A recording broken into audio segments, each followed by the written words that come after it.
موشی T V پر ایک بار پھر سے خوش آمدید۔ آپ تمام دیکھنے اور سننے والوں کو السلام علیکم۔ ایک دروازہ بند تھا، اس لیے ہم نے اسے زبردستی کھول دیا۔ ہال سے بڑے بڑے شعلے نکل رہے تھے، ایسا لگ رہا تھا جیسے جہنم کے دروازے کھل گئے ہو۔ دوستو، یہ کہنا تھا 19 سالہ غالی نسیم کا، جو گزشتہ منگل کی شام کو الحسم بینکویٹ میں پھنسے اپنے 5 دوستوں کے لیے پہنچے تھے۔ شمالی عراق کے علاقے کراکوش میں ایک شادی کی تقریب میں آتش زدگی کے نتیجے میں کم از کم 100 سے زائد افراد ہلاک ہوئے اور متعدد زخمی ہو گئے تھے۔ عینی شاہدین نے بی بی سی کو بتایا کہ آگ لگنے کے بعد خوف و ہراساں پھیل گیا۔ درجہ حرارت ناقابل برداشت تھا۔ میں شدید گرمی کو بیان نہیں کر سکتا۔ شہری دفاع کے حکام نے بی بی سی نیوز کو عربی میں بتایا کہ یہ جوڑا زندہ بچ گیا ہے۔ مکمل حقائق جاننے کے لیے ویڈیو کو آخر تک لازمی دیکھیں، لیکن ابتدائی اطلاعات میں کہا گیا تھا کہ وہ دونوں بھی خلاف ہو گئے ہیں۔ غالی نسیم نے ان مناظر کو حقیقی المیہ قرار دیا ہے۔ میں آگ سے بھاگنے کے علاوہ کچھ نہیں کر سکتا تھا۔ میں فائر فائٹرز کے پہنچنے کے بعد اپنے دوستوں کو تلاش کرنے کے لیے اندر گیا اور میں نے باتھ روم میں 26 لاشیں دیکھیں۔ ایک 12 سالہ لڑکی مکمل طور پر جل گئی تھی اور اسے ایک کونے میں چھوڑ دیا گیا تھا۔ دوستو، عراقی شہری دفاع کے ذرائع ابلاغ کے ترجمان نے بی بی سی نیوز کو بتایا کہ یہ آگ عیسائی اکثریت قصبے کے حال کے اندر آتش بازی کی وجہ سے لگی۔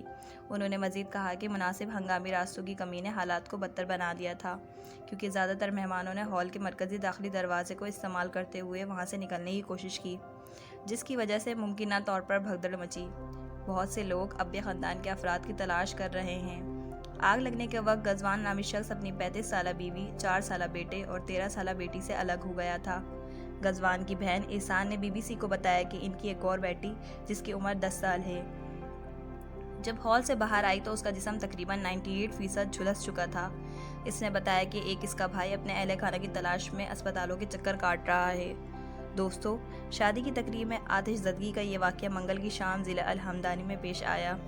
عراقی نیوز ایجنسی نینا نے ایک تصویر جاری کی، جس میں درجنوں فائر فائٹرز کو آگ بجھانے کی کوشش کرتے ہوئے دیکھا جا سکتا ہے، جبکہ مقامی صحافیوں کی جانب سے سوشل میڈیا پر جاری کی گئی تصاویر میں خاکستر شادی ہال بھی دیکھا جا سکتا ہے۔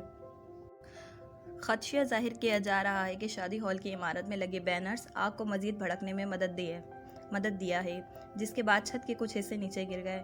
نینا نیوز ایجنسی کے مطابق عراقی سول ڈیفنس کے ڈائریکٹوریٹ کا کہنا ہے کہ آگ لگنے سے ہال کے کچھ حصے گر گئے، جس کی وجہ سے انتہائی آتش کی کم قیمت اور غیر معیاری تعمیرات مواد کا استعمال تھا، جو کہ آگ لگنے کے چند منٹوں میں ہی گر جاتا ہے۔ دوستو، خبر رساں ایجنسی روئٹرز کے نمائندے کی جانب سے جائے حادثہ پر بنائی گئی ایک ویڈیو میں فائر فائٹرز کو بدھ کی صبح زندہ بچ جانے والوں کی تلاش میں عمارت کے ملبے پر چڑھتے ہوئے دیکھا جا سکتا ہے۔ عینی شاہدین نے بتایا کہ مقامی وقت کے مطابق تقریباً 10:45 پر جب عمارت میں آگ لگی تو اس وقت سینکڑوں لوگ جشن منا رہے تھے۔ حادثے میں زندہ بچ جانے والے 34 سالہ عماد یوحنا نے روئٹرز کو بتایا کہ ہم نے ہال سے نکلتے ہوئے آگ کو پھیلتے ہوئے دیکھا تھا۔ کچھ لوگ اس میں باہر نکلنے میں کامیاب ہوئے، جبکہ کچھ وہاں پہ پھنس گئے، حتیٰ کہ جو باہر نکلنے میں کامیاب ہوئے ان کی حالت بھی غیر تھی۔ سرکاری بیانات کے مطابق عراقی حکام کی جانب سے ایمبولینس اور طبی عملے کو جائے وقوع پر بھیج دیا گیا تھا۔ دوستو، عراقی وزیر اعظم کے دفتر میں social media platform X پر جاری ایک بیان میں کہا کہ وزیر اعظم نے حکام کو اس بدقسمت واقعے کی متاثرہ افراد کو امداد فراہم کرنے کے لیے تمام کوششیں خبرِ کار لانے کے لیے ہدایت کی ہے۔ علاقے کے گورنر نے آئی این اے کو بتایا کہ زخمیوں کو نینوا کے مختلف اسپتالوں میں منتقل کر دیا گیا ہے۔ انہوں نے کہا ہے کہ ہلاکتوں اور زخمیوں کی تعداد حتمی نہیں ہے اور اس میں اضافہ بھی ہو سکتا ہے۔ علاقے کے دارالحکومت موصل کے مشرق میں واقع قصبے حمدانیہ کے مرکزی اسپتال میں درجنوں افراد زخمیوں کی مدد کے لیے اور خون کا عطیہ دینے کے لیے پہنچ رہے ہیں۔ دوستو، اس حادثے میں دلہا اور دلہن، جن کے بارے میں کہا گیا تھا کہ وہ بھی حادثے میں ہلاک ہو چکے ہیں، لیکن بعد میں خبر آئی کہ دلہا اور دلہن اس واقعے میں بچ گئے تھے اور انہوں نے پہلی مرتبہ خاموشی توڑ دی۔ 27 سالہ دلہا رائفان، جو ابھی تک صدمے سے باہر نہیں نکل سکے، ان کا کہنا ہے کہ ہمارے رشتہ دار اور دوست احباب ہم سے جدا ہو گئے ہیں۔ میں اور میری اہلیہ آتش زدگی کے المیہ کے بعد سے صدمے میں ہیں۔ 18 سالہ دلہن حنین نے بتایا کہ ان کی والدہ اور بھائی سمیت خاندان کے 10 افراد دنیا سے رخصت ہو گئے، جبکہ میرے شوہر رائفان کے پدر رشتہ دار جان کی بازی ہار گئے ہیں۔ دلہن رائفان بتاتی ہیں کہ شادی ہال میں آتش زدگی کی وجوہات کے حوالے سے رائفان کا خیال ہے کہ آگ چھت میں کسی وجہ سے لگی۔ آتش بازی سے اڑنے والی چنگاری اس کا سبب نہیں ہے۔ ممکن ہے کہ شارٹ سرکٹ سے آگ لگی، لیکن میں کوئی بات یقین سے نہیں کہہ سکتا۔ ان کا کہنا تھا کہ یہ بات پورے وثوق سے کہہ سکتا ہوں کہ آگ کی شروعات چھت سے ہوئی۔ ہم نے گرمی محسوس کی اور پھر آتش بازی کی آواز کانوں میں پڑی تو میری نظر چھت کی جانب گئی۔ چھت پر لگی سجاوٹ جو نائلون سے بنی ہوئی تھی پگھلنے لگی اور لمحوں میں وہ سب کچھ ہو گیا جس پر ہم سب دکھی ہیں۔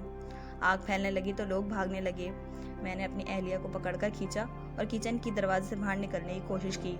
شادی ہال میں آگ بجھانے والا صرف ایک سلنڈر تھا اور وہ بھی کام نہیں کر رہا تھا۔ اب ہم اس شہر میں نہیں رہ سکیں گے، ہماری خوشیاں تباہ و برباد ہو گئی ہیں۔ دوستو، شہری دفاع کے ترجمان جودو تبد الرحمان کے مطابق اس بڑی تعداد میں ہلاکتوں کی وجہ یہ ہے کہ ہنگامی راستے بند کر دیے گئے تھے۔ صرف ایک دروازہ بچا تھا جو مہمانوں کے داخلے اور باہر نکلنے کا مرکزی دروازہ تھا۔ انہوں نے اے ایف پی کو بتایا کہ حفاظتی سامان عمارت کے لیے نامناسب اور ناکافی تھا اور اس سے متاثرین کی تعداد میں اضافہ ہوا۔ شاہ سلمان عبدالعزیز نے عراقی صدر مرنے والے کی اہل خانہ اور عراق کے برادر عوام سے تعزیت اور ہمدردی کا اظہار کیا ہے اور زخمیوں کی جلد صحت یابی کے لیے دعا کی ہے۔ معزز دوستو، یہ تھی ہماری آج کی ویڈیو۔ اس حوالے سے آپ دوستوں کی کیا رائے کہتی ہے کامنٹ کر کے ہمارے ساتھ شیئر ضرور کیجیے۔ انشاءاللہ آپ سے ملاقات ہوگی اگلی ویڈیو میں۔ اگر ویڈیو اچھی لگی تو اسے لائک کریں اور میرے چینل کو سبسکرائب کریں۔ اللہ حافظ۔